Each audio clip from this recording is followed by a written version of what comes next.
ओम श्री गणेशाय नमः। ओम नमो भगवते वासुदेवाय।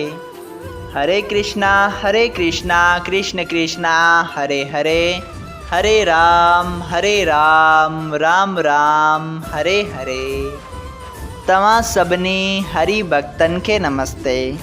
प्यारा भक्तों, ही कथा पाण गुरु कृपा से हासिल करे रहा आयूं।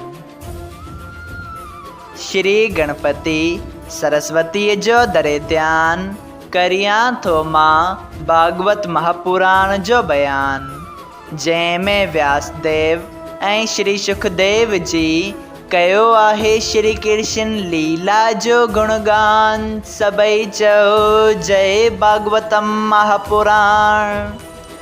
प्यारा भक्तों, कल कथा में पाण श्रीमद् भागवत महापुराण साहिब जे 10 स्कंद जे 11 अध्याय जे 3 भाग में ॾिठो त बकासुर जेको वस्तासुर जो भाउ हो, जंहिंखे कंस श्री कृष्ण भगवान जे मारण वास्ते मोकिलियो हो, तंहिं जॾहिं श्री कृष्ण भगवान खे गरकाए छॾियो तॾहिं सभु ग्वाल बाल दुखी थिया। लेकिन उन्हनि जे दुखी थियण ते कृष्ण भगवान उन बकासुर जे मुख मां ॿाहिरि निकितो ऐं उन जी चोंच खे हिकिड़ो पासो हेठि सां जलियाई ऐं ॿियो पासो पंहिंजे हथनि सां मथे करे चीरे छॾियाई। ऐं तंहिं बाद कृष्ण भगवान जी जय जयकार थी वई। जॾहिं माता यशोदा, नंद बाबा ऐं ॿियनि सभिनी ग्वाल बालनि खे इहा ॻाल्हि ख़बर पई, तॾहिं हू सभु अचरज में पइजी विया त कृष्ण भगवान जे मथां एतिरियूं आपदाऊं छो थियूं अचनि ऐं कहिड़ी रीति हिन नंढड़े बालक एॾे वॾे राक्षस खे मारियो हूंदो। प्यारा भक्तों, तंहिं वक़्तु नंद बाबा घणो ई दान पुण्य कयो हो। सभई चयो जय श्री हरि। अॼु पाण श्रीमद् भागवत महापुराण साहिब जे 10 स्कंद जो 12 अध्याय शुरू करे रहिया आहियूं। श्री सुखदेव जी महाराज चयो, हे राजा परीक्षित, हिकिड़े ॾींहुं श्री कृष्ण भगवान जमुना नदीअ जे किनारे ते रांदि करणु वियो। उते नटवर रूप बणाए, पीतांबर पहिरे, किरीट मुकुट, कुंडल ऐं अपरनो ओॾे, लकिणो हथ में खणी हिकिड़े संगतीअ जे कंध ते हथ रखी बीठो हो त श्री राधा माता ब्रजबान जी धीउ जा स्वयं माता लक्ष्मीअ जेतिरो सुंदर हुई, सा 7-8 वरियनि जी स्नान करण आई। जॾहिं श्री श्याम सुंदर ऐं राधा माता हिकु ॿिए खे ॾिठो, तॾहिं अॻूणी प्रीत यादि करे ॿिन्ही जे मन में प्रीत पैदा थी। जॾहिं ॿिन्ही जी अंदरूनी प्रीत वधी, तॾहिं श्री कृष्ण खिली पुछियसि त तुंहिंजो नालो छा आहे ऐं कंहिंजी धीउ आहीं? अॼु ताईं त मूं तोखे कॾहिं बि न ॾिठो हो। इहो ॿुधी हुन चयो, मां ब्रजबान जी धीउ आहियां ऐं मुंहिंजो नालो राधिका आहे। मां पंहिंजे घर में साहेड़ियुनि सां खेॾंदी आहियां, ॿाहिरि कोन निकिरंदी आहियां, उन करे तो मूं खे न ॾिठो हूंदो। पर मां ॿुधो हो त नंद जो पुटु गोपियुनि जो मखणु चोराए खाईंदो आहे, सो अॼु मूं तोखे ॾिठो, तूं उन ई नंद जो पुटु आहीं। इहो ॿुधी श्री श्याम सुंदर चयो, मूं तुंहिंजो छा चोरायो आहे? मुंहिंजो मन त तोसां खेॾणु थो घुरे, तंहिं करे तूं 2 घड़ियूं अची मूं सां खेॾ। श्याम सुंदर जूं प्यारियूं प्यारियूं ॻाल्हियूं ॿुधी राधा बि अंदरूनी तरह उन ते मोहित थी वई, पर साहेड़ियुनि जे डप खां पंहिंजो प्रेम ज़ाहिर न कयाईं। उन वक़्तु त राधा इहे ॻाल्हियूं करे पंहिंजे घर हली वई, पर मन संदसि श्री श्याम सुंदर में लॻो रहियो। शाम जे वक़्तु राधा पंहिंजी माता सां खीर ॾुआइण जो बहानो करे श्याम सुंदर सां गॾिजण हली।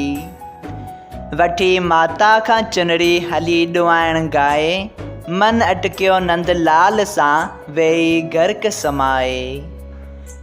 ऐं श्री सुखदेव जी चवनि था, हे राजा, वाट में हलंदे इहो ख़्यालु कंदे वेही त शाल उहो सांवरो वञी ॾिसां जंहिं गॾिजण जो अंजाम कयो आहे। जॾहिं राधा श्याम सुंदर सां गॾी तॾहिं हुन पंहिंजी माया सां जुर ऐं बादल प्रगट करे उन वक़्तु सांस प्रेम भरियूं ॻाल्हियूं कयूं। जॾहिं राधा देरि थियण सबबु तकर करे पंहिंजे घर ॾांहुं हली, तॾहिं श्याम सुंदर उन जी सारी पाण ओढे ऐं पंहिंजो पीतांबर खेसि ॾिनो। जॾहिं श्री कृष्ण इहा सारी ओढी पंहिंजे घर आयो, तॾहिं यशोदा उन खे ॾिसी पंहिंजे मन में वीचार कयो त हिन कहिड़ी गोपीअ सां प्रीत करे उन जी सारी वरिती आहे। श्री कृष्ण अंतर्यामी यशोदा जे मन जो हाल ॼाणी चयो त ए माता, अॼु मां जमुना किनारे गायनि खे पाणी थे पीआरियो त हिकिड़ी गोपी पंहिंजी सारी रखी सनानु करणु लॻी। उन वक़्तु गांइ उतां भॻी।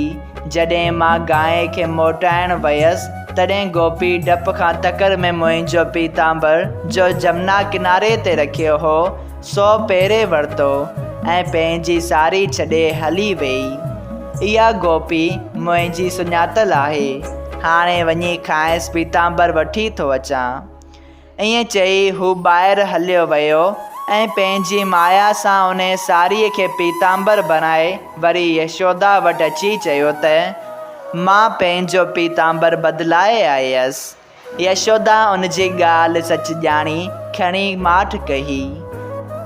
प्यारा भक्तों, जॾहिं माता राधा श्याम सुंदर जो पीतांबर पहिरें पंहिंजे घर जे दरवाज़े ते पहुची डिॼी पंहिंजी माता खे सॾु कयो, तॾहिं कीर्ति माता डोरी आई ऐं पंहिंजी धीउ खे डिॼंदो ॾिसी पुछियो, ए धीउ, ही तुंहिंजो कहिड़ो हाल थियो आहे?